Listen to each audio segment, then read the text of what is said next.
Hey, what's up, everybody? It's me, Landon C., also known as Landenver on Instagram or Twitter. Today's Two Chairs segment is featuring the funny man himself, New York's own, Charlie Wilson. What's up, man? How you doing? Yo, yo, what's happening? What's going on, Lennon? Not much, man, not much. First and foremost, thank you for taking time to do our interview. We're real excited. As you probably know, I don't know if I told you through the emails yet, but the site will be launching on Sunday. You will be on the inaugural launch, which means a lot to me, which means a lot to our team, everybody over here behind the scenes making it happen. So first and foremost, I want to say thank you, man.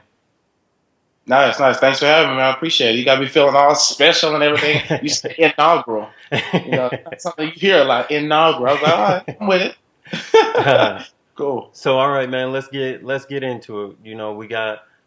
We like to ask the non-traditional questions. Obviously, we got to segue it in. We got to get you comfortable and in your comfort zone so we could really hit you with the good ones. But Cool. tell us, who is Charlie Wilson? Gotcha, gotcha.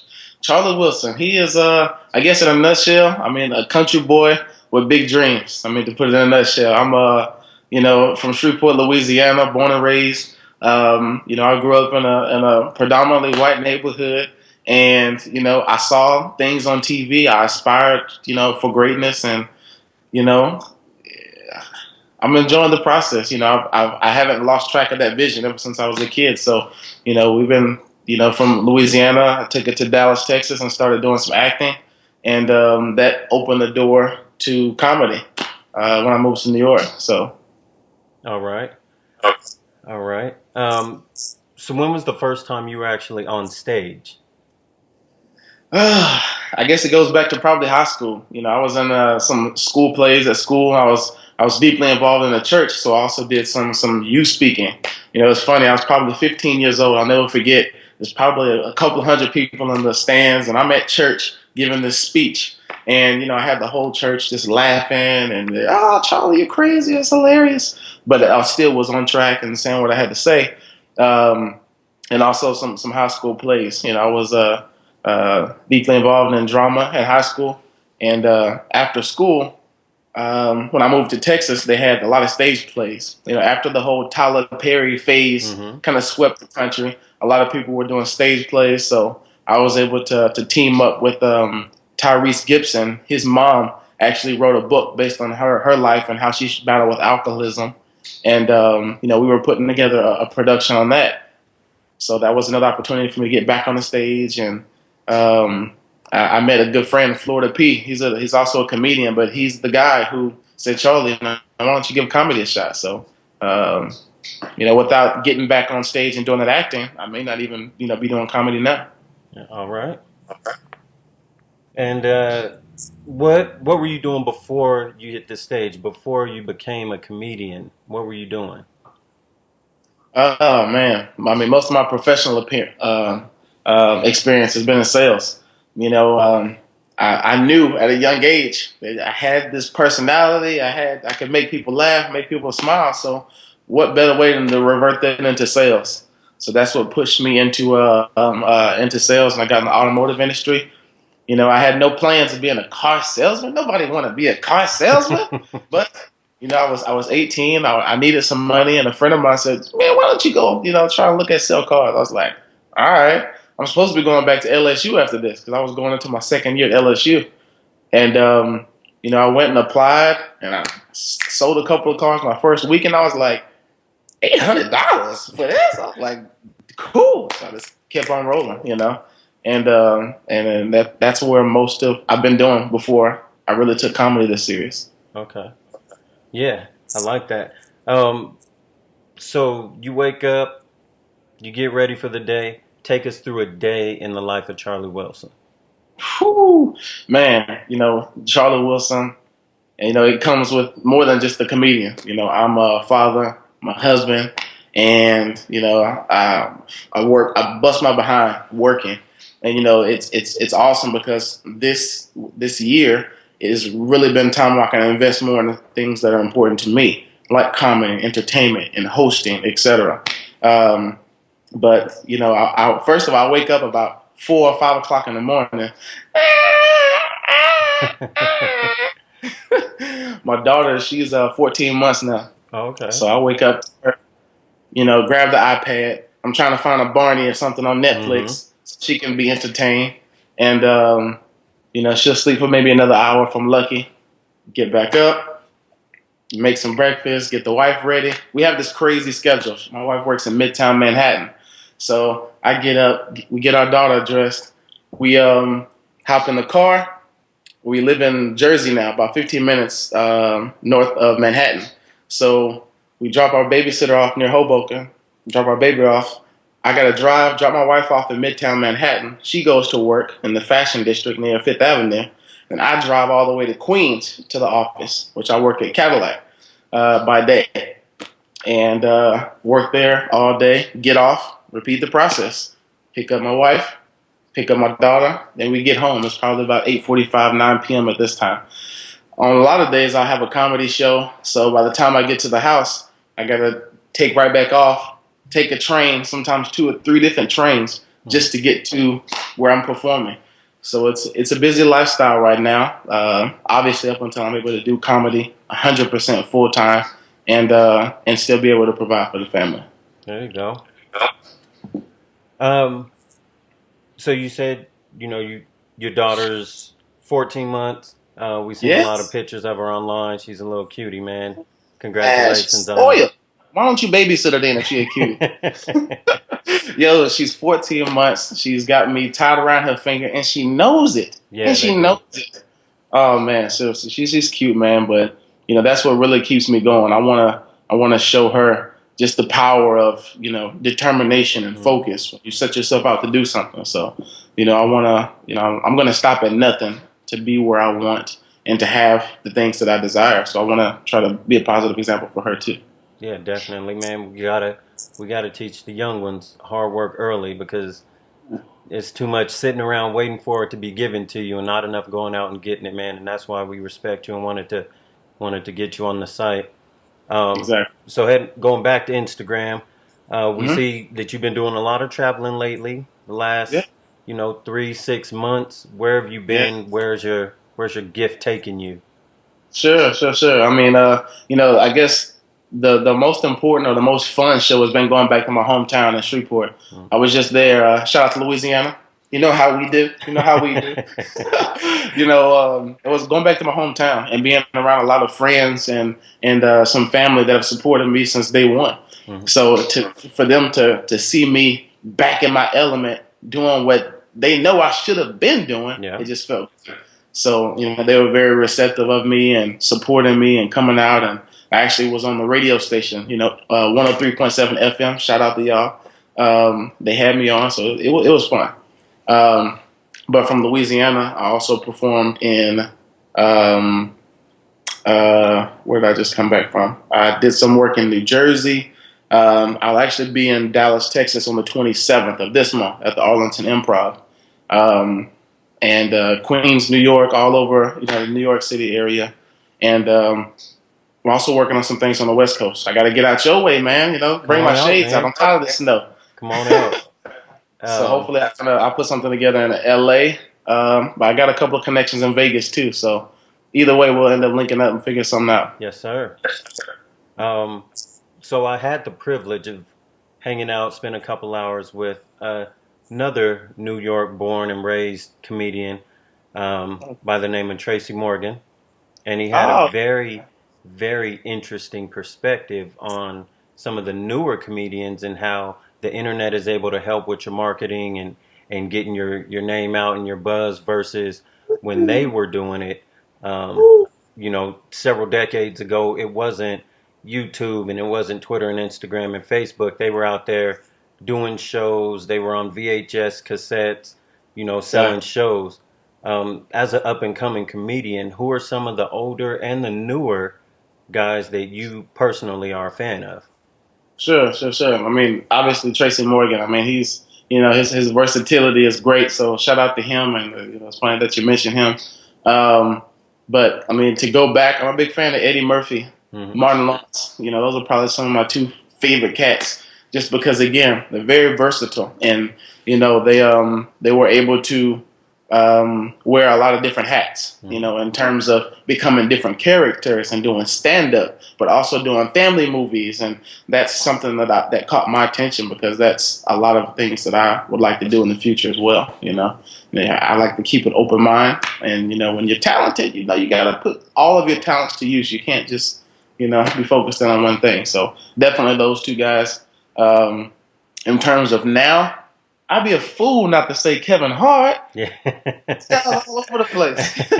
And I mean, you know, I gotta respect this hustle, man. Shout out to Kevin Hart, man. I mean, just following his Instagram and following his movement. It's inspiring me just to see that he started out doing a lot of the things that I'm doing. Mm-hmm. So, I mean, he's taking on television, movies, entertainment, stand up. This dude is a rock star. Yeah. So, um, big shout out to him. I mean, it's inspiring. So I'm definitely looking to knock on some of the same doors he is one day. All right. So the next question is Oh, obviously stand-up comedians, stage presence is kind of, in a lot of people's opinion, it's a lost art because there is so much internet access and so many YouTube videos where, people may not have to come to a show to learn who you are. They could Google you or they could YouTube you or they could watch a Vine or exactly. the technology's out there. Um, the creators of a show on MTV2 called Wildin' Out, they're trying to recreate that stage presence for young comedians and, several established comedians. D. Ray Davis or D. Ray was on there, and there's been other big name guys on there. And I saw Right. that you had posted something on Instagram about, they had an audition and you had cracked a joke about not being on the show this year. So tell us a little bit about that. Yeah, yeah. I mean, to go back on what you said first about just having these social networks that we're able to utilize, it's a good thing, but can also be a little bit of a bad thing too. I'm on Instagram a lot. Ask my wife. We get into it all the time about me being on my phone. You're on your phone. Yes, I'm working though. You ain't working. Who is she? I don't know. Why are you mad? Just let me do this. So, um, social network is big. The last showcase that I hosted in New York City, all of my talent has been coming from strictly Instagram. I've got to work with like Funny Leonard, Bobby J. Comedy. Both of these guys are on the new season of BET Comic View, Okay. and they get to see a little bit of who I am by my who I am on Instagram. So that kind of breaks a little bit of the ice. So when you reach out to someone or you mention to them about something, then it's a little bit more acceptable to work with them. Mm-hmm. So I mean that's a big deal now, just to have access to something like Instagram that we can use. Um, and then go back to the question that you mentioned. I just wanted to touch on that. The Wildin' Out audition. Wilding out. Yeah, so I got hit up about the Wilding Out audition. I'm excited. I got to make sure my outfit was straight. Put the cologne on. I'm like, oh, this is for me right here. I'm who they've been missing, right? Right. So I get all the way to the audition, and it's a couple of girls there, a lot of guys, a lot of guys. So I'm like, okay, it's the audition. So finally, they make this announcement. This is not the audition to be on the show. This is just for audience members. I said, really? Really? Two swipes on the train? Two swipes on the train? Really? That's what y'all tell me? I ain't put that in the email. but I was able to still go there and kind of network and link up with a couple of people that told me about it via Instagram. So, again, it's just another positive enforcement of having social networks. Someone said, hey, Charlie, I think this will be good for you. Hey, Charlie, did you know about this? So it's encouraging. It's motivating for me just to know that people think about me in terms of, these types of auditions. So even though it didn't work out like I wanted to, I was still grateful to even be thought of to go to that audition. There you go. Find the silver lining in everything, right? Almost silver lining and everything. But And it was exciting. so on the tail of that, are you looking at doing any more auditions? What are you looking at down the road in the near future? Definitely. I mean, my eyes are open, my ears are open to doing some auditions, obviously for Wildin' Out, but also I'd like to get back into acting. I've been through a lot in life, and I really like that acting gives you an opportunity to kind of express yourself in a little bit of a different way. So I'd like to do that. But obviously, my primary focus now is comedy. And if you ask my wife or anybody, I have to learn to stay focused because I have so many different ideas and so many things I want to do. I'll start one thing and then I get carried over here. So I'm just focused right now on comedy and really, really making a mark for myself in comedy before I start trying to branch into other things. Unless, someone calls me and say, hey, Charlie, we got this new show on ABC. We think it'd be fit. I'll be like, all right, comedy, it's been real. Gotta go. You know that there's another really well-known uh, comedy show that has helped launch several careers in New York Mm. called Saturday Night Live. Oh yeah, definitely. Definitely. And that's another great thing about being in this atmosphere is you do enough mics and you put yourself in some of the right places here. You never know who's in the audience or who's watching or who's passing over your information, who's passing over your card. So having access to those types of shows and being here, that's a big deal. So I'm looking forward to definitely growing in the business. There you go. Um, so another thing, you know, let's just put it out there for the people watching this. I found out Yes. about you on Instagram. That's why a lot of the Right. questions revert back to Instagram or relate to Right. Instagram because it is how I discovered you. Very impressed Right. by what I saw, on the short videos, the YouTubes, and so now here we are. Um, Right. but on Instagram, you also screenshot a lot of, not a lot, but every now and then when you're on the 15 Minutes of Fame radio show. So tell Right. the viewers a little bit about that show. Definitely. It's funny. I was actually doing a comedy show in Harlem. It's my first time ever performing in Harlem. I'm nervous as hell. I'm country. I'm from the South. I didn't know how receptive Harlem was gonna be, but luckily, it was still a good crowd. I was able to link up with some good people, and one of the guys kind of brought me to the side after the show and was like, "Hey, I think we should bring you on our show as a guest. I like your personality, etc." And I said, "All right, cool." All right, that's what you want to do. Cool. So I'm feeling great. And I went to the show not really knowing what to expect, but they had two co-hosts, two females that we just kind of gelled really well. They asked me some questions. We had a good time. We were laughing, and that turned into them saying, "Hey, you should come back. We should continue to do this." So now I'm added to the show. There you So we're go. gonna kind of get some new photos made, and it'll be every Sunday. It's 15 minutes of fame radio. The show is called The Secret. So Okay. the whole idea behind the show is to bring up some topics that everyone is kind of noticing or going through now, whether that's twerking, whether it's side chicks, whether it's There Instagram. you Do it for the go. vine. Do it for the vine. Do it for the vine. Whatever's going on, kind of bring up those topics, and but we also kind of give a platform to new and upcoming artists, whether that's musicians, rappers, singers. We come and sit down with them, and again, the show being called The Secret, we try to ask them, share something with us that you wouldn't usually share, or we try to dig in to figure out, learn a little bit more about themselves and have them share some secrets with us. So that's Okay. that's been a very, very fun experience. Yeah, we're gonna have to shout that out again at the end before we wrap up. Definitely. Um, so you said earlier that you're a fan of Kevin Hart. A lot of people are. There's a reason he's got 1,700 movies coming out this year and a new stand-up. Um, Crazy. Taking all the jobs. You're taking all the jobs. yeah, arguably the hardest working man in showbiz right now. You know, Right. um, he does tell a lot of personal jokes. He talks about his family and his ex-wife and his kids, things like that. Where do you get your material? Where's your motivation? I've heard a lot of comedians say that the best jokes are the personal jokes, but I've also heard a lot of comedians just say, I just have a overactive imagination.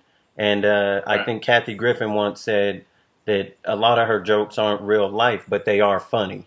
So do you tell jokes that you know are just going to be funny and that are just going to get a good laugh, or do you tell more personal stories? I think it's a little bit of both.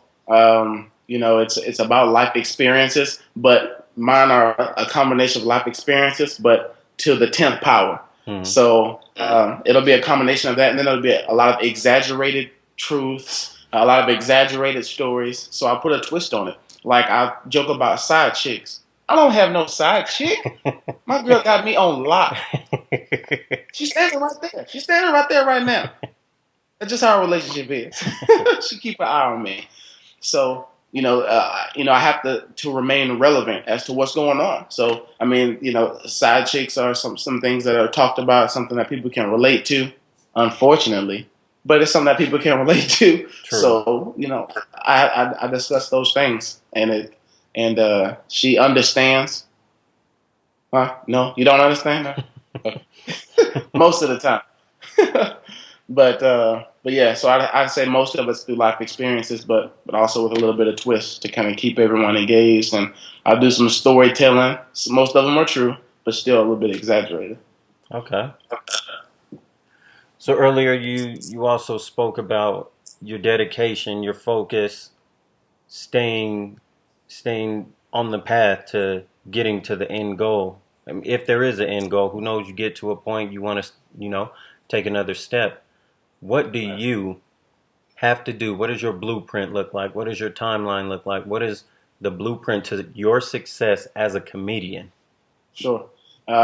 Well, the ultimate goal for me, hopefully, it's something I'd like to accomplish within the next 12 months. I'll kind of put it out there. 2014 is the year There you go. where things go from doing interviews in our living room to doing interviews in studios. Yes, sir. I see that, I believe that, and I know it's going to happen. And what's so funny is this whole momentum thing that I started hashtagging and saying and Hmm. believing is all of it's starting to all flow together. So for me, I just want to do what I love, help people, inspire people, motivate people, and I want to do that full time. So that's what people can expect in the next 12 months. That's the goal I've set for myself, is to be 100% entertaining. Um, when I guess about a year and a half ago, I had my own talk show in New York. Not a lot of people know it because it came and it left, phew, like that. We shot a pilot for it. It was on a local network, but there was just a lot of scheduling conflict, so I wasn't able to kind of stick with it. But um, but that's the goal, man. I wanna. I actually just secured a venue today, so I'm able to go there once a month. So I'll be able to kind of give other new talents a platform, and I'll host it. I'll bring a DJ out, and we're gonna rock it out. So I just want to do more of that and travel. So I want to hopefully set something like that here, something on the West Coast, and something on the South. And when you see and you come to one of my shows, and you know that I'm on stage, and you know that I'm gonna be there, it's gonna be the type of thing where it's like, yo, we gotta go. He's Yeah. funny on Instagram. That's cool. I've seen a couple of pictures. He cute, but his shows that throw it off. They're crazy. You remember those old Def Comedy jams Yeah. where they was kick it, and they had the music and the DJ, and everybody was standing up going in. I wanna bend the rules a little bit, and so that's what people can expect, and that's what I want to do. So 2014 is the takeoff, and 2015 is the year where it all starts to manifest. There you go. Well, man, I just want to say thank you again. I love your energy. You're a very funny young man. I think that the sky's the limit for you. I think that you got your head on right. You got all the right motivators. You're not out there trying to cash a check or hold out when they offer you 60 million and you want 65, so you ain't gonna do the show.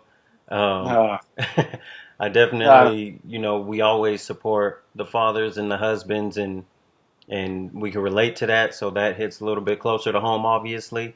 And the traveling, man. Anytime you get on the other side of the big mountains, right there in the middle of the country, let us know because we're definitely gonna come out, support you in the masses, let you yeah, know that that the grind is real. Definitely understand your grind and that we support it, man, and we do appreciate it. Now we just want to turn it over to you. If you got anybody you want to shout out, websites, links, social networks, whatever, we're gonna let this be your. I'll give you about 3 minutes of fame, but that's go just ahead and take over. cool. Yo, again, first off, big shout out to my boy Landon for having me on the grind is real because the grind is real. It's real. It's no jokes. If you really grind it. The only way to grind is not real is if you ain't really grinding. There you So if go. you're grinding, you know it's real. There you go. So big shout out to you guys for having me. I'm excited, I'm blessed, and I'm ready to take on what's next in my life. So you gotta stay tuned. I'm telling y'all this for a reason, because a year from now we're gonna be watching this video, probably not together. We're gonna be watching this video saying, he just said he was gonna do that. Yes, sir. He just said he was gonna do that. So follow the Instagram and the Twitter. It's Charlie Wilson TV. Charlie Wilson, like the singer. Don't go there. Don't go there. Charlie Wilson TV. That's where I am 90% of the time. Facebook.com/Charlie Wilson TV. I want to give a big shout out to God, obviously, for bringing me a long way. And really just watching over me and instilling this purpose deep within my heart. So, half of the battle is figuring out your passion and what your purpose is. Once you figure it out and you know what it is, nothing can get in the way. So, that's the first thing. The second person has got to be my wife, Chairzz, who's been beside me for a long time. And, aside from these damn good looks and a sense of humor, I am one hell of a nigga to keep up with. so she's gonna get a Grammy, not me. She's gonna get something. So I just want to shout her out for holding me down. I'm gonna fold them clothes up. Just a minute. I'm gonna fold them up. So for holding me down, my daughter, and just supporters like yourself, people that kind of seen a little bit of something in me that they want to kind of see more of or kind of connect with and network and work with. That's what keeps, the grind alive, So the grind is real, but at the same time, we all have to kind of, we can get much more accomplished if we grind together. Yes, sir. So keep taps on that. 15 Minutes of Fame Radio is every Sunday, 8 p.m. Eastern Time. So you got to log on and you got to keep on the speed with that because that's a fun show. Also, I plan to do a lot of traveling this year. Like I said, I'll be in Dallas on March 27th. This weekend, depending on when y'all watching this, I'll be opening for Tony Roberts. I'm a big fan of his. He's on tour with Shaq's All-Star Comedy Jam. So to be opening up for him is exciting. And I'm going to be in Chicago. Pew, pew, pew. Chi-Town. Opening up for Paul Mooney. Okay. Paul Mooney. Okay. And Dick Gregory. And, if you don't know who those guys are, that means you're just a little young. That's all. You're just in a new generation. But these guys are the godfathers of comedy. That's the whole concept of this show. So, again, somebody connected with me on Instagram. We kind of went back and forth a little bit. And he saw enough in me to say, yo, come do this. I got you. Let's go. So, y'all keep following the movement. I'm excited. It's momentum. 2014, Charlie Wilson TV. Shout out to the grind is real. Let's do it, baby. There you go. Thank you, man. Again, 2 Chairzz, Len Denver, Charlie Wilson TV. Thank you for watching. Follow him. Hit all those links. Facebook, Twitter, Instagram. It's worth your time, man. Catch one of his shows. On behalf, man, thank you again. Have a good one. No doubt. Stay up, man. I'll talk to you later.